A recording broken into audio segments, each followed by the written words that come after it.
레 미제라블.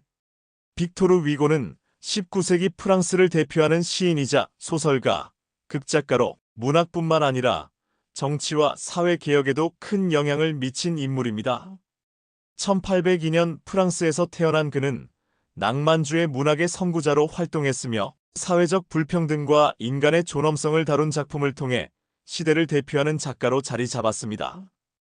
그의 대표작으로는 노트르담 드 파리, 레 미제라블이 있으며 특히 레 미제라블은 프랑스 대혁명 이후의 사회적 불평등, 정의 용서, 사랑을 다룬 작품으로 세계 문학사에서 가장 위대한 소설 중 하나로 평가받고 있습니다. 빅토르 위고는 문학뿐만 아니라 정치적 활동에도 적극적이었으며 왕정과 독재에 반대하다가 망명을 떠나기도 했습니다. 그러나 프랑스 제3공화국 수립 이후 국민적인 영웅으로 인정받아 1885년 국장으로 장례를 치렀고 그의 유해는 판테온에 안치되었습니다. 그는 패는 칼보다 강하다라는 신념을 가지고 문학을 통해 사회를 변화시키려 했으며 그의 작품들은 오늘날까지도 깊은 감동과 교훈을 전하고 있습니다. 이제 이야기를 시작합니다. 어느 추운 저녁 한 남자가 피곤한 얼굴로 한 마을을 떠돌고 있었다. 그는 어디를 가도 환영받지 못했다. 빵 한 조각을 훔쳤다는 이유로 19년간 감옥살이를 했던 장발장이었다. 그는 4일 동안 아무것도 먹지 못한 채 거리를 헤매다 문득 한 집 앞에서 멈췄다. 그곳은 미리엘 주교의 집이었다. 주교는 그를 반갑게 맞아주었고 따뜻한 저녁 식사를 대접하며 침대까지 내주었다. 하지만 장발장은 감옥에서의 오랜 세월 동안 세상을 증오하는 사람이 되어 있었다. 그는 한밤중에 은식기 세트를 훔쳐 도망쳤다. 다음 날 경찰은 그를 붙잡아 주교에게 데려왔다. 그러나 놀랍게도 주교는 장발장을 꾸짖기는커녕 경찰에게 말했다. 아니요, 그건 내가 그에게 준 것입니다. 그리고 장발장, 내가 준 은촛대도 가져가시오. 이것으로 당신의 삶을 바꾸시오. 장발장은 충격을 받았다. 처음으로 누군가가 자신을 용서하고 믿어준 것이다. 그는 주교의 은촛대를 꼭 쥐고 새로운 인생을 살기로 결심했다.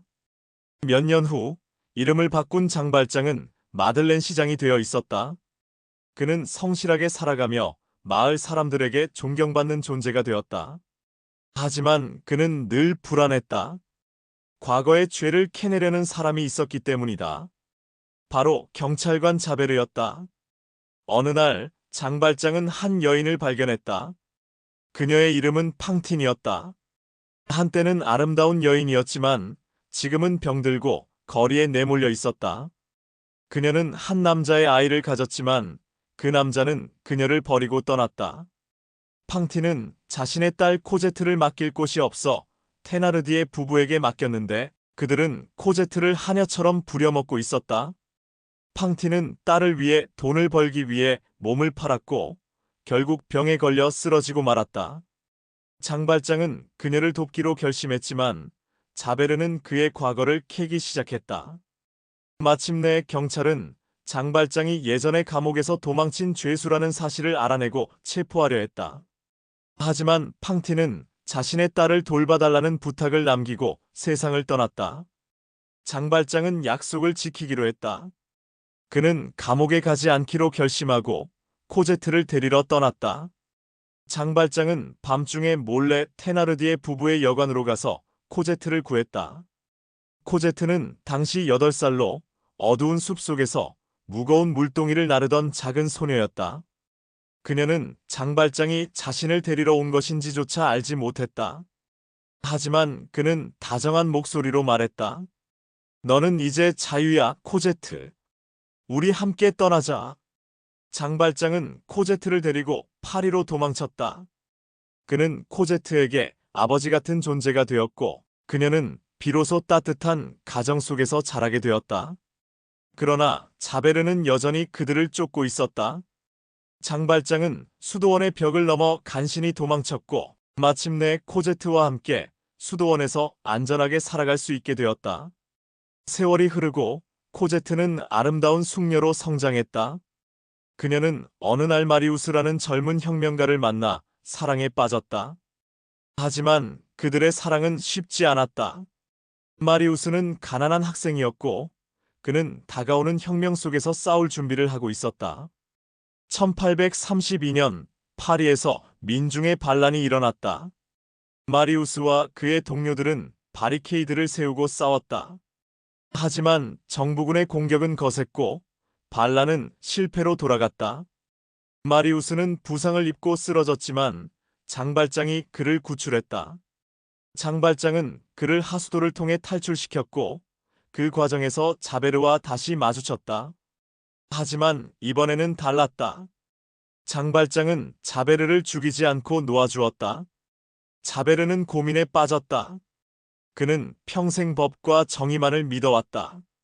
하지만 장발장은 도망자임에도 불구하고 선한 사람이었다. 결국 자베르는 그 충격을 견디지 못하고 자살을 선택했다. 마리우스는 살아남았고 코제트와 결혼했다. 하지만 장발장은 더 이상 코제트의 삶에 자신이 필요하지 않다고 생각했다. 그는 조용히 그녀의 곁을 떠났다.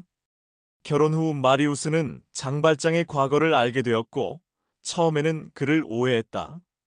하지만 곧 장발장이 자신을 위해 얼마나 희생했는지를 깨닫고 그를 찾으러 갔다. 장발장은 이미 늙고 병들어 있었다. 그는 마지막 순간 코제트의 손을 잡고 말했다. 코제트, 너는 나의 빛이었단다. 너를 만나지 않았다면 나는 이 세상을 살아갈 이유가 없었을 거야.